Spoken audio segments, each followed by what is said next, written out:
Bonjour tout le monde, bienvenue dans ce nouvel épisode de Micmath. Aujourd'hui, nous allons parler du hasard. Alors quand on évoque le hasard et différents phénomènes aléatoires, très souvent on pense à des choses assez désordonnées et assez imprévisibles. Pourtant, ce que nous allons voir dans cette vidéo, c'est que le hasard peut parfois être particulièrement bien organisé. Pour comprendre ça, rentrons tout de suite dans le vif du sujet avec un exemple élémentaire. Regardez cette particule qui se situe au début à gauche de l'écran et qui va se déplacer en faisant à chaque étape soit un pas en haut à droite, soit un pas en bas à droite. Voici un exemple de chemin que la particule peut suivre en respectant cette règle, mais il y en a des tas d'autres. En réalité, quand on y réfléchit un peu, on se rend compte qu'en suivant cette règle, la particule se déplace toujours sur cette grille-là, et en se déplaçant toujours de la gauche vers la droite, à chaque fois qu'elle se retrouve à un embranchement, elle a le choix entre prendre la branche qui va vers le haut ou prendre la branche qui va vers le bas. La question qui se pose est alors la suivante. Comment la particule fait-elle son choix? Comment décide-t-elle à chaque étape si elle part vers le haut ou vers le bas? Eh bien, c'est ici que le hasard va intervenir, puisque cette décision va à chaque étape être prise à pile ou face. Alors allons-y, disons par exemple que pile c'est vers le haut et que face c'est vers le bas. La particule part donc de la gauche de l'écran et on tire au hasard. Pile, c'est vers le haut. Face, c'est vers le bas. Face encore, c'est vers le bas. Face, c'est vers le bas. Pile, c'est vers le haut. Et ainsi de suite. Si on répète maintenant ce processus avec plusieurs particules, on observe un phénomène qui peut sembler un peu étrange à première vue. Les particules, lorsqu'elles arrivent à droite, arrivent plus souvent vers le centre de l'écran que vers le haut ou vers le bas. En réalité, ce phénomène est assez simple à comprendre. Tous les chemins possibles que peut prendre la particule ont autant de chances d'arriver par le tirage au sort à pile ou face. Seulement voilà, il y a plus de chemins qui arrivent vers le centre que des chemins qui arrivent vers le haut ou vers le bas.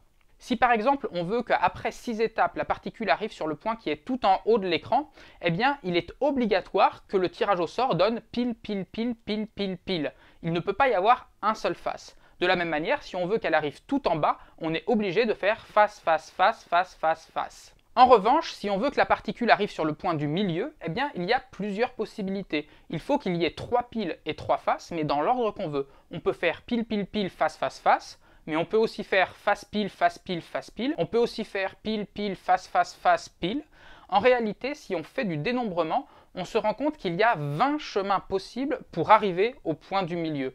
Autrement dit, il y a 20 fois plus de chances que la particule arrive sur le point du milieu que sur un des deux points aux extrémités. Et là où cela devient vraiment intriguant, c'est que si on augmente le nombre d'étapes, eh bien ce phénomène de concentration vers le centre va s'accentuer. Si par exemple on fait faire à la particule 100 étapes, on réalise que en tirant sa trajectoire au hasard, comme on l'a expliqué précédemment à pile ou face, eh bien elle s'écarte très peu d'une trajectoire quasiment horizontale. Alors bien sûr, dans l'absolu, il reste tout à fait possible que la particule suive une trajectoire comme la trajectoire verte ici ou la trajectoire bleue en dessous. Mais ces scénarios-là qui s'écartent de l'axe horizontal deviennent tellement ultra minoritaires qu'il n'y a quasiment aucune chance de tomber dessus par hasard. Et plus on augmente le nombre d'étapes, plus la particule a l'air de réellement aller en ligne droite. Voici ce qui se passe avec 1000 étapes.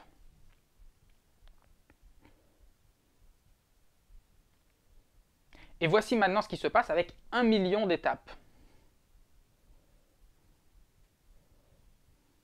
Cette trajectoire que vous venez de voir a bel et bien été tirée parfaitement au hasard parmi toutes les trajectoires possibles.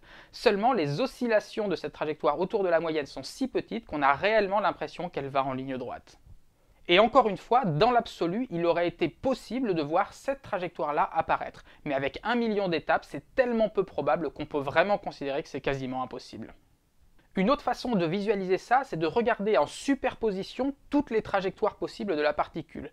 Imaginez que notre particule reparte de la gauche comme ceci, mais maintenant, au lieu de partir soit vers le haut, soit vers le bas, eh bien, elle va se dédoubler en deux particules semi-transparentes, l'une qui va partir vers le haut et l'autre qui va partir vers le bas. Puis à la deuxième étape, ces deux particules vont à leur tour se dédoubler.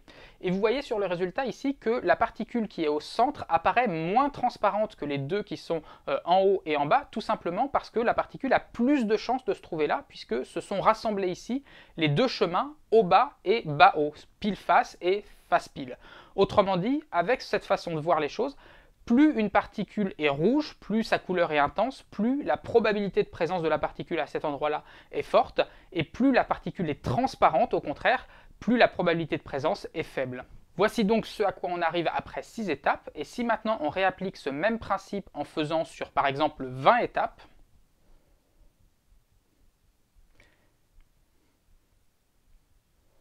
et maintenant sur 100 étapes,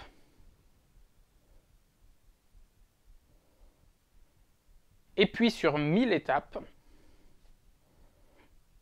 vous voyez qu'on en arrive à la même conclusion. Les scénarios qui partent trop vers le haut ou trop vers le bas sont tellement minoritaires et tellement peu probables qu'ils sont quasi transparents et donc invisibles. On a donc simplement l'impression d'avoir une particule un petit peu floue qui se déplace en ligne droite. Et plus on augmentera le nombre d'étapes, comme par exemple ici avec 1 million d'étapes, moins la particule paraîtra floue, c'est-à-dire plus la trajectoire qui va en ligne droite sera quasi certaine.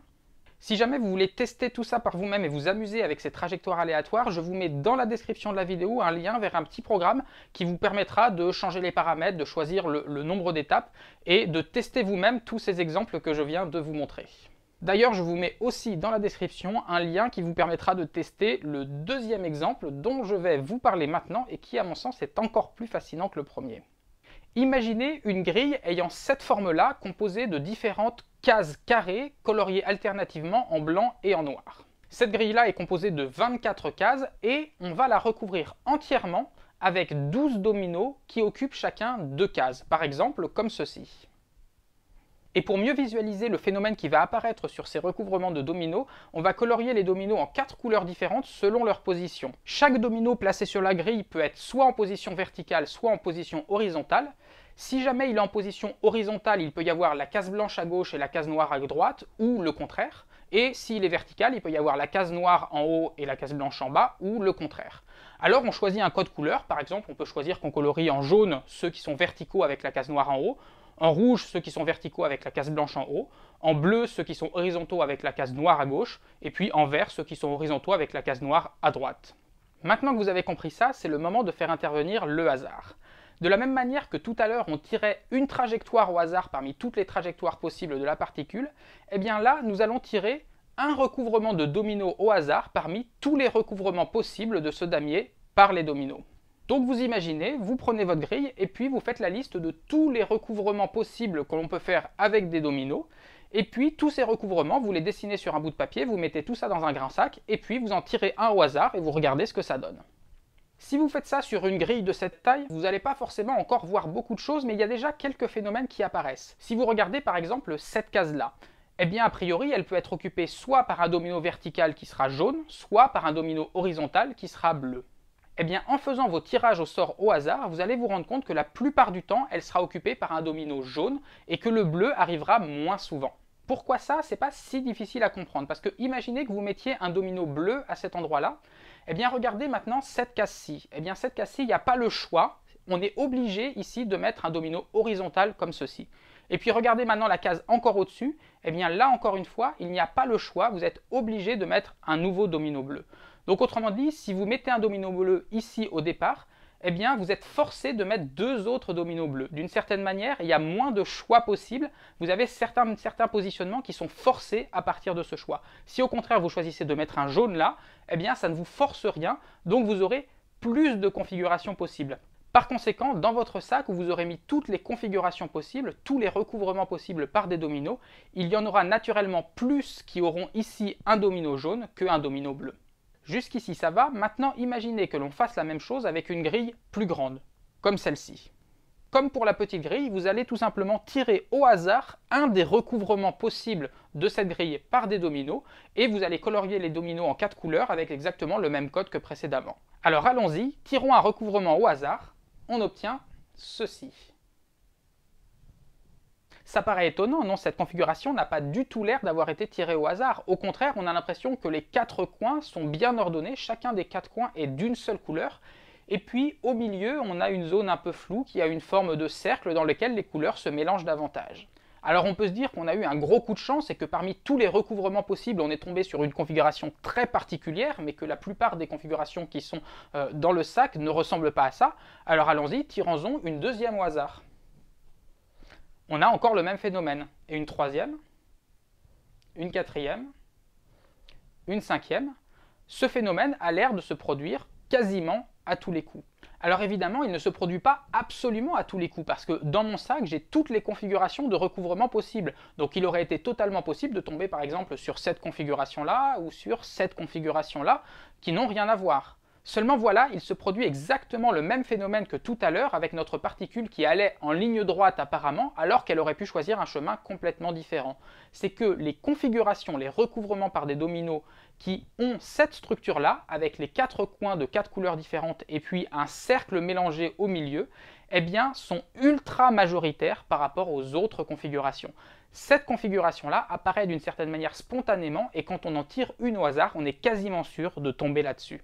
Et de la même manière que tout à l'heure, plus on augmentait le nombre d'étapes pour la particule, plus sa trajectoire avait l'air de ressembler à une ligne droite, et bien ici, plus on augmente la taille de la grille, plus ce phénomène s'accentue, et plus on a 4 coins qui sont gelés d'une seule couleur, et plus au milieu, on a une figure qui ressemble de plus en plus à un cercle dans lequel les couleurs se mélangent.